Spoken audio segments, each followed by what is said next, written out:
Bonjour, je suis Sandra Zeller, la fondatrice d'Ilado. Concevoir, porter et mettre au monde un enfant est bien plus qu'un événement biologique et médical. C'est une expérience bouleversante qui te transforme physiquement, mais aussi émotionnellement et spirituellement. J'ai créé ce podcast pour t'accompagner avec bienveillance tout au long du chemin qui te mène à ton bébé.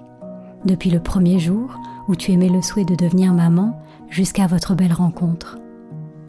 Chaque semaine, je t'accueille ici pour partager avec toi des conseils, des outils et des méditations guidées qui, j'espère, te permettront de vivre ton voyage de maman en toute confiance et en toute conscience.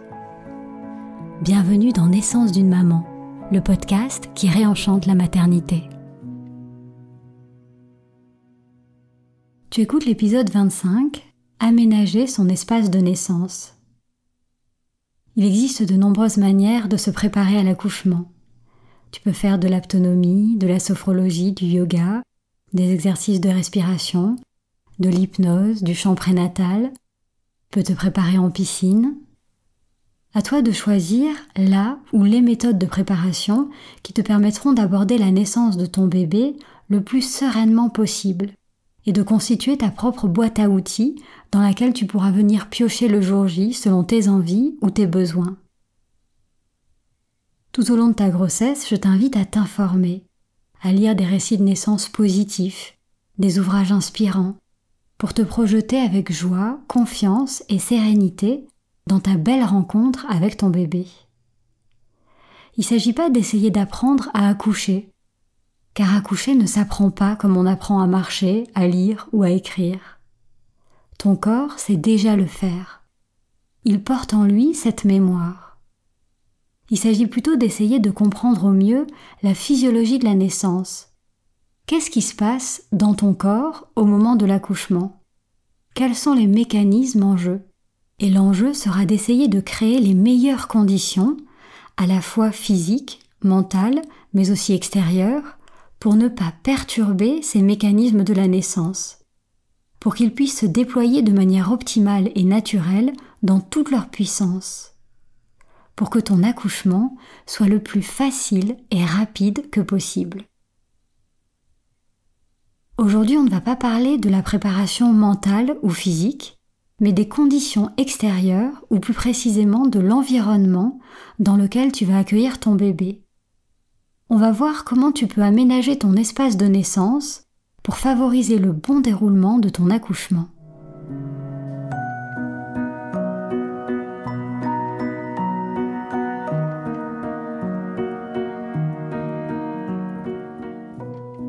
Avant de rentrer dans le vif du sujet, je voudrais te donner quelques clés pour bien comprendre ce qui est à l'œuvre au moment de ton accouchement.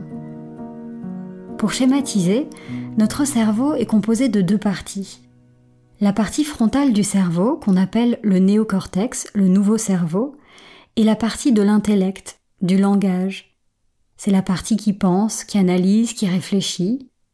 Cette partie rationnelle et logique fait de nous des êtres humains évolués. Et l'autre partie du cerveau, la partie profonde, où se trouvent l'hypophyse et l'hypothalamus, c'est la partie primitive, instinctive, émotionnelle, que nous partageons avec les mammifères depuis la nuit des temps. Et quand tu accouches, l'enjeu, c'est de mettre au repos ton cerveau analytique pour qu'il laisse ton cerveau primitif et instinctif prendre les commandes. Car ce cerveau ancien sait comment accoucher, comme le cerveau de tous les mammifères. Et il est capable de guider, de diriger ton corps à chaque étape et d'orchestrer la naissance optimale de ton bébé. C'est ce que nous explique l'obstétricien français Michel Audin dans son livre « Le bébé est un mammifère ». Tu as sans doute déjà entendu parler de l'ocytocine, l'hormone essentielle de l'accouchement. Eh bien, c'est depuis la partie primitive de ton cerveau que cette hormone va être libérée. Et il faut éviter à tout prix que le cerveau rationnel ne gêne ce processus. Je voudrais faire ici une petite parenthèse sur l'ocytocine parce que c'est la première fois que je l'aborde dans ce podcast. L'ocytocine, on l'appelle souvent l'hormone de l'amour. c'est l'hormone du plaisir, du bonheur. C'est l'hormone de l'attachement, de la confiance, qui est par exemple sécrétée dans des situations amoureuses, amicales ou lors de relations intimes. Et le mot ocytocine est dérivé d'un mot grec qui signifie accouchement rapide. Le fait que cette hormone de l'amour joue un rôle clé pendant l'accouchement est une merveilleuse façon de nous rappeler que l'accouchement n'est pas un acte médical. C'est un acte d'amour inconditionnel, puissant et intime entre toi et ton bébé. Tu fais don de ton corps à ton bébé pour lui permettre de naître à travers toi.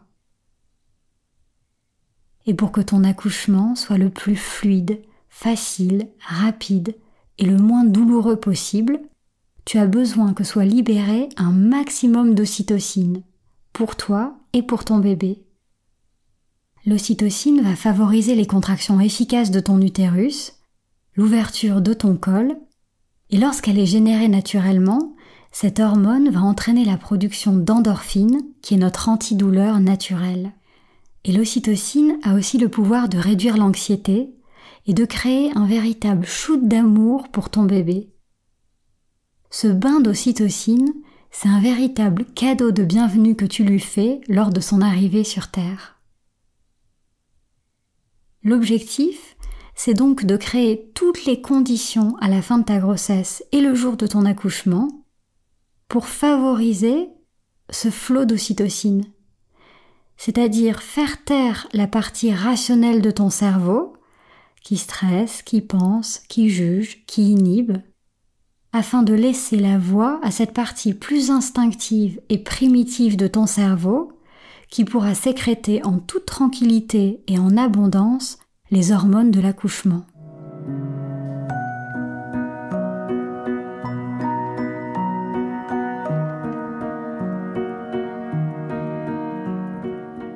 Alors comment faire pour libérer le flot d'ocytocine et faciliter ton accouchement?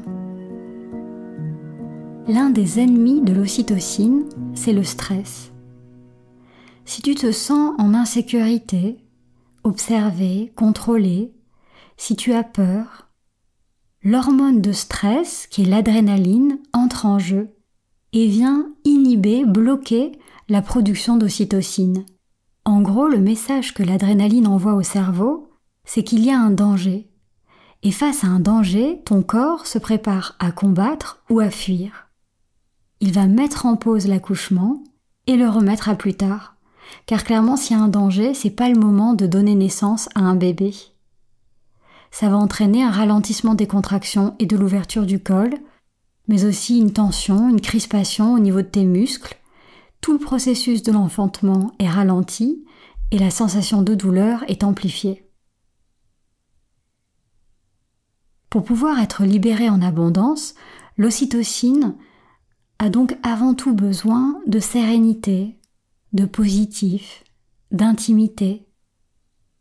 L'idée, c'est donc de tout faire pour que tu te sentes la plus sereine et heureuse possible pour aborder et vivre ton accouchement avec un mental détendu. Et la première chose dont tu as besoin pour être détendu, c'est de te sentir en sécurité. C'est le premier besoin fondamental. L'idée, c'est donc de choisir un lieu d'accouchement qui va te permettre de te sentir en toute sécurité.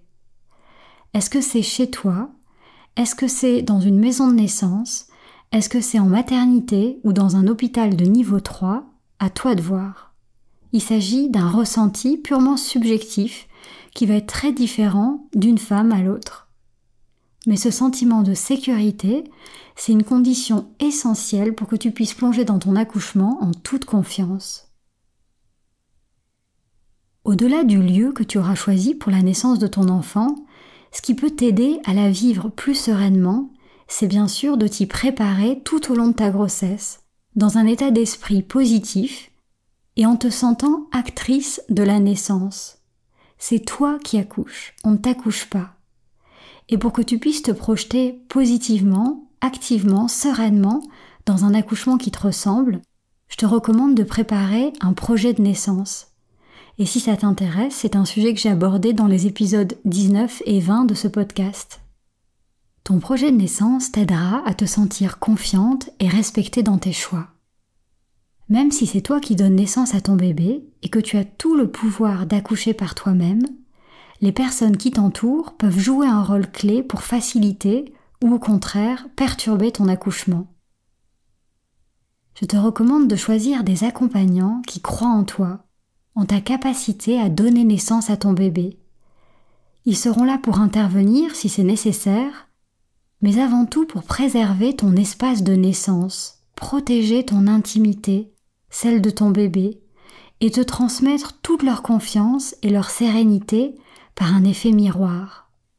Ça peut être une amie, une mère, un partenaire, une doula ou une sage-femme avec qui tu auras partagé ton projet de naissance. Donc le lieu de ton accouchement, synonyme pour toi de sécurité, les accompagnants discrets, confiants et bienveillants que tu auras choisis, la préparation physique et mentale que tu auras faite pendant ta grossesse, la rédaction de ton projet de naissance, tout ça va t'aider à aborder ton accouchement sereinement.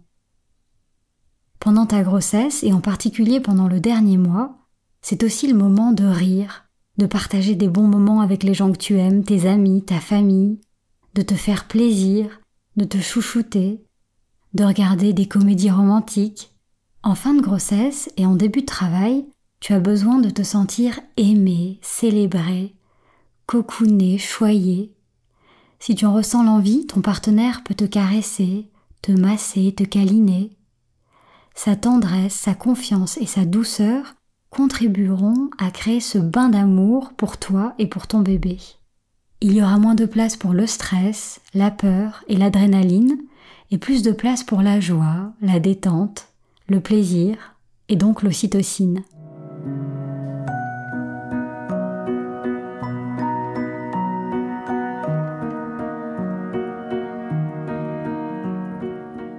Tout ça, c'est ce que tu peux faire en amont pendant ta grossesse.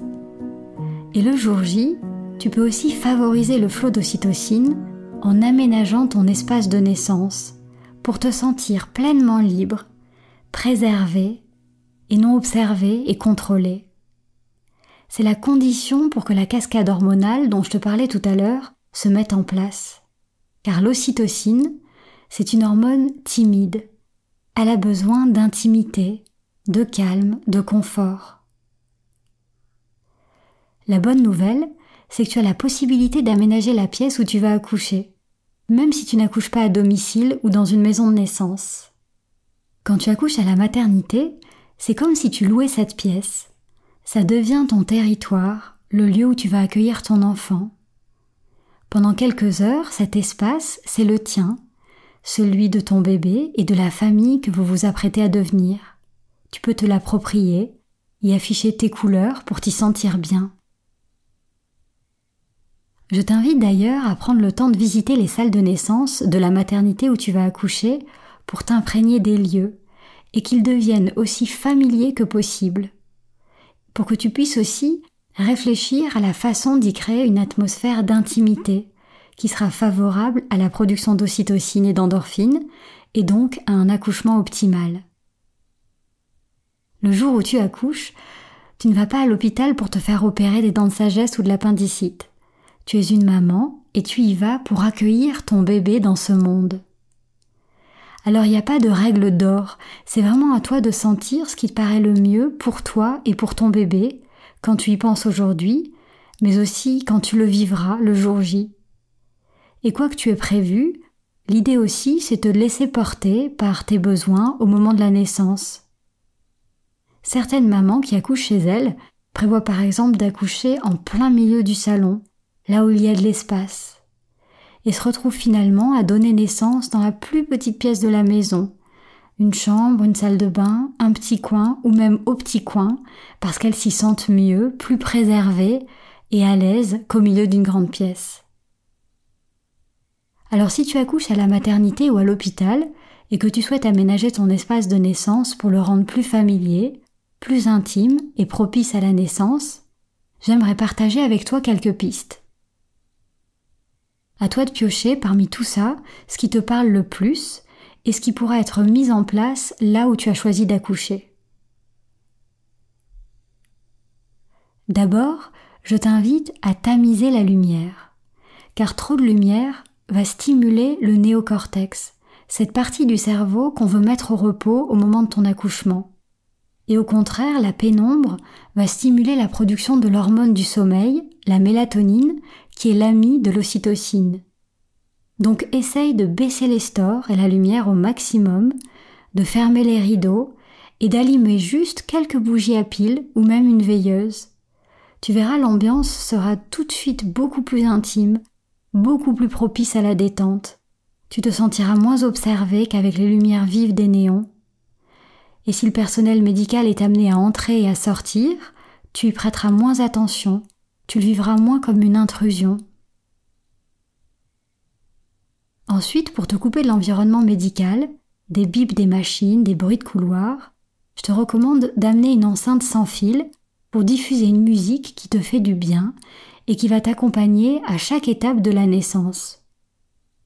Je te mettrai le lien vers la playlist Naissance d'une maman en commentaire de cet épisode.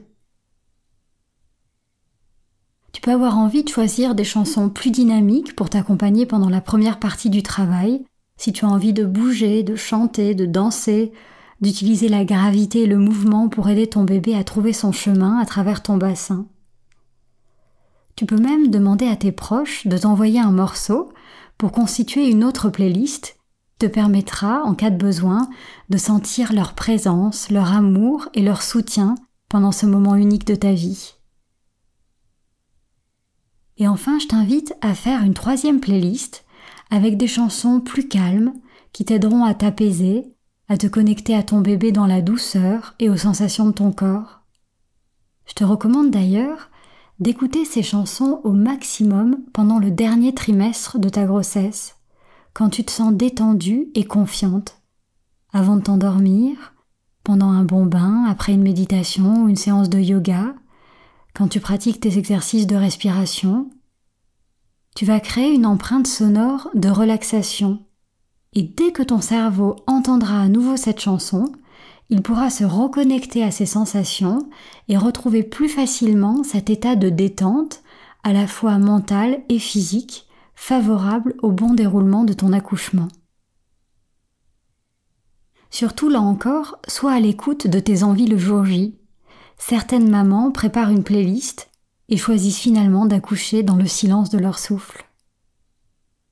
Toujours dans cette idée de créer une ambiance familière et sereine, tu peux demander au moment où tu arrives dans la chambre ou dans la salle de naissance à ce que le matériel médical, qui est en général sur roulette, soit déplacé à un endroit où tu ne les verras pas. Que le son des machines soit baissé au maximum. Car pour certaines mamans, cet environnement peut être source d'anxiété. Bien sûr, si nécessaire, ce matériel pourra être à nouveau déplacé et utilisé très facilement. De la même façon, le lit peut être déplacé. Si tu as besoin d'installer ton tapis de yoga ou de te servir de ton ballon de naissance, tu peux aussi le monter ou le descendre pour trouver la hauteur d'appui, table haute, canapé bas, qui te permettra de gérer l'intensité des contractions. Certaines mamans se mettront debout, d'autres accroupies, à quatre pattes, assises. Là encore, c'est à toi de sentir ce qui est le mieux pour toi. Mais en évitant de laisser le lit au centre de la pièce, tu seras moins tenté de t'y allonger et tu pourras utiliser la gravité pour t'aider, ce qui permettra à ton bébé de trouver son chemin plus facilement. Si tu as besoin d'être allongé ou de te reposer, alors privilégie la position sur le côté, car ce sera moins facile pour ton bébé de descendre si tu es complètement allongé sur le dos. Enfin, tu peux aussi te renseigner sur la possibilité de te faire poser un monitoring sans fil, ce qui se pratique de plus en plus dans certaines maternités et qui te permettra de te sentir plus libre de tes mouvements. Différer la pose du cathéter, au moment où ça s'avérerait nécessaire, serait également idéal, mais cette demande sera probablement plus difficilement acceptée. Pour créer un environnement familier dans lequel tu te sens bien, tu peux aussi apporter, le jour de ton accouchement, tout ce qui te permettra de te sentir chez toi, dans un espace intime qui te ressemble, où tu peux voir, sentir et toucher ce que tu vois, ce que tu sens et ce que tu touches à la maison dans ton quotidien. Tu peux essayer de recréer un endroit dans lequel tu pourrais te sentir bien pour dormir ou même pour avoir des relations intimes. Donc tu peux prendre avec toi des cadres photos, un parfum familier et rassurant, ton oreiller ou un bon plaid qui sent ton odeur et celle de chez toi, un tapis, des chaussons, une bonne paire de chaussettes. Je voudrais juste faire une petite parenthèse ici. C'est vraiment important que le jour de ton accouchement, tu n'aies pas froid, que la température soit suffisamment élevée, parce que le froid entraîne la production d'adrénaline, et on a vu que l'adrénaline était un ennemi de l'ocytocine pendant la phase de travail. En installant tous ces éléments, tu vas contribuer à apporter aussi un peu de désordre qui va renforcer cette impression de confort et d'intimité. Tu peux aussi avoir envie de porter une tenue confortable dans laquelle tu te sens bien, une robe ample, ton fameux t-shirt de nuit dans lequel tu te sens si bien, et tu peux choisir d'enfiler la blouse uniquement si c'est nécessaire, par exemple en cas de pause d'une péridurale. Tu peux en discuter lorsque tu présentes ton projet d'accouchement à ta sage-femme. Tu peux aussi emmener avec toi de quoi te restaurer, ta gourde, ton mug, et boire des liquides clairs, des infusions qui vont t'apporter de l'hydratation, de l'énergie, mais aussi cette sensation de réconfort. Certaines maternités permettent même aux mamans de manger en petite quantité. Là encore, tu peux leur poser la question en amont. Au-delà de tous ces objets familiers, tu peux aussi penser à d'autres objets plus symboliques qui t'aideront à te sentir forte, puissante et confiante. Si tu as écouté l'épisode 1 de ce podcast et que tu as créé ton espace de maman chez toi, tu peux par exemple emporter ce que tu y avais déposé. Des objets qui reflèteront ton voyage de maman pendant ces 9 mois et qui symboliseront toute ta préparation. Une photo de ton couple, une pierre de lithothérapie, par exemple un quartz rose qui est une pierre de confiance et d'amour. Une image inspirante d'accouchement ou de fleurs qui s'ouvrent pour symboliser l'ouverture de ton col. Une liste ou des post-it avec des affirmations positives que tu afficheras dans la salle de naissance pour les lire et les relire si tu doutes ou si tu perds le cap. Tu peux aussi prendre avec toi un bijou porte-bonheur ou même un petit objet que tu partages avec ton cercle de femmes, tes accompagnantes, tes sœurs, tes amies, et qui te rappellera le jour de ton accouchement que tu n'es pas seule pour ce passage et que tu marches dans les pas des femmes qui sont devenues mères avant toi. Je voudrais terminer par ce qui est sans doute le plus important pour que ton accouchement se déroule de manière optimale. Que tu sois le moins dérangé et que tu te sentes le moins observé possible, pour pouvoir rester en toi, dans ta bulle de confiance, à l'écoute de ton corps et au contact de ton bébé. Car ton corps, ton bébé et toi avez le pouvoir d'accoucher. Il s'agit avant tout de ne pas inhiber, perturber ou gêner le processus d'enfantement qui est à l'œuvre. Tu oublies l'heure qu'il est, le temps qui passe sur l'horloge de la chambre, d'ailleurs je te recommande vivement de la cacher si tu le peux, et tu te fies à ta propre perception, à ton intuition, à tes sensations. Dans ton projet de naissance, tu peux d'ailleurs demander à être examiné le moins possible, car connaître l'ouverture de ton col, tout comme connaître l'heure, peut jouer négativement sur ton mental. Et ton col est capable de s'ouvrir très rapidement dans des conditions favorables de calme, de détente, d'intimité et de confiance.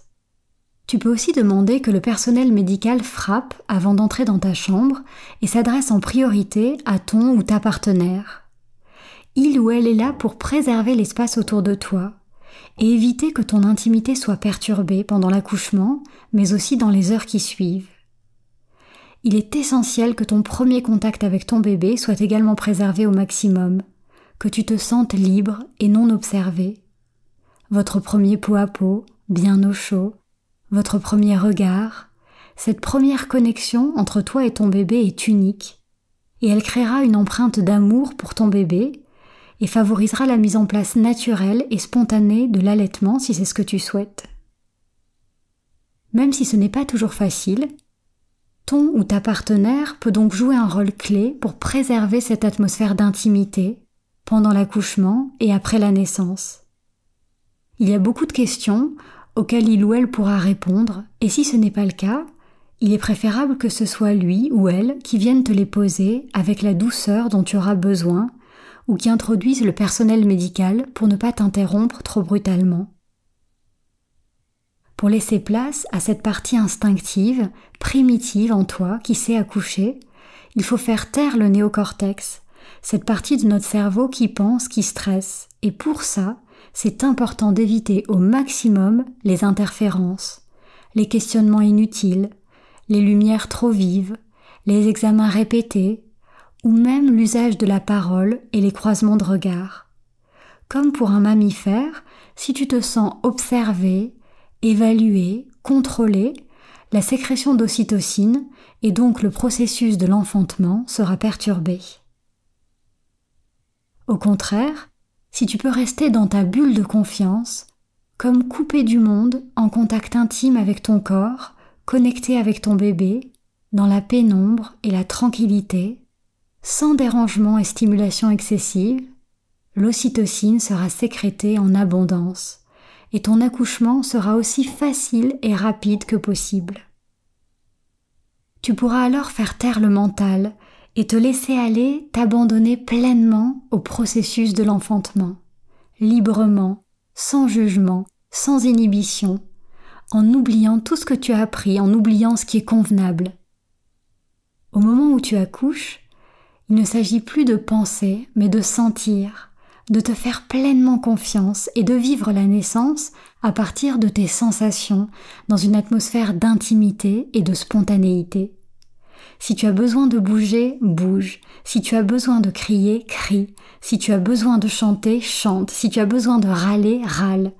Et si tu as envie de parler à ton bébé, parle-lui. Car c'est dans votre lien que tu trouveras toute la force et la confiance d'accoucher. Tu n'as rien à faire si ce n'est guider ton bébé et accompagner ton corps qui a toutes les ressources et toute la sagesse intérieure pour enfanter.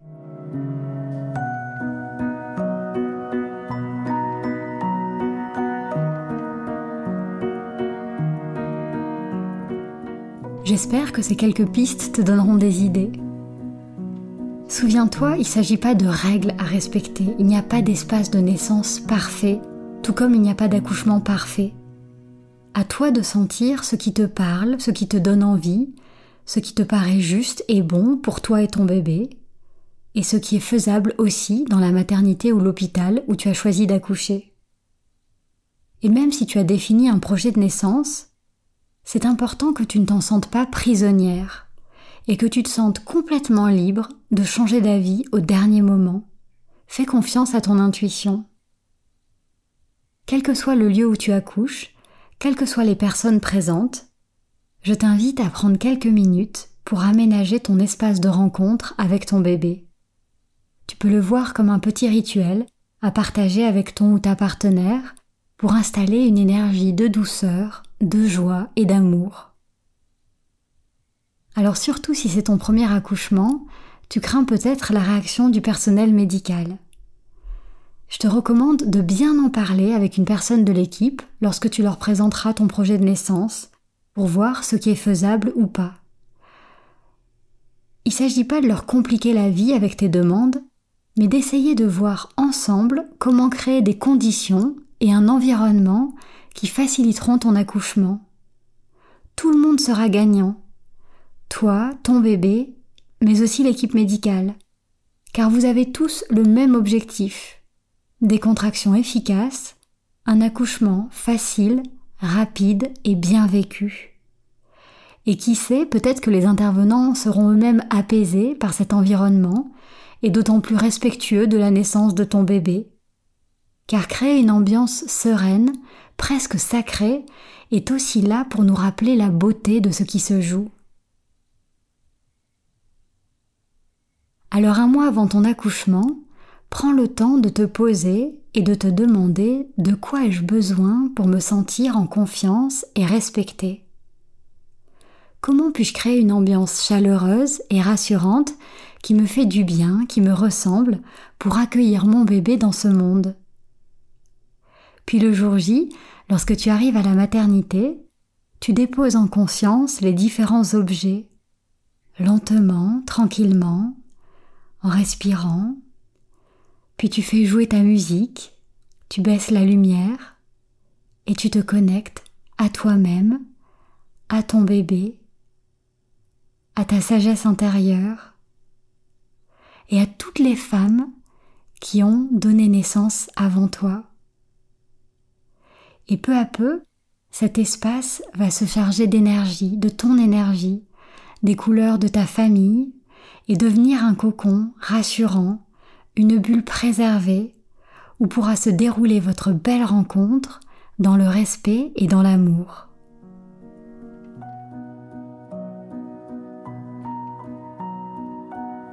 Merci pour ce moment partagé. J'espère que ce podcast te fait du bien. Pour qu'il puisse accompagner le plus grand nombre de mamans, merci d'en parler autour de toi et de laisser un petit commentaire ou une note 5 étoiles sur Apple Podcast.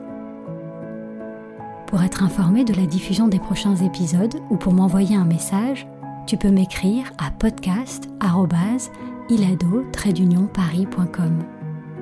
Je te souhaite une grossesse sereine et une naissance harmonieuse, celle de ton bébé mais aussi la tienne en tant que maman. Alors prends soin de toi et souviens-toi, tu es merveilleuse.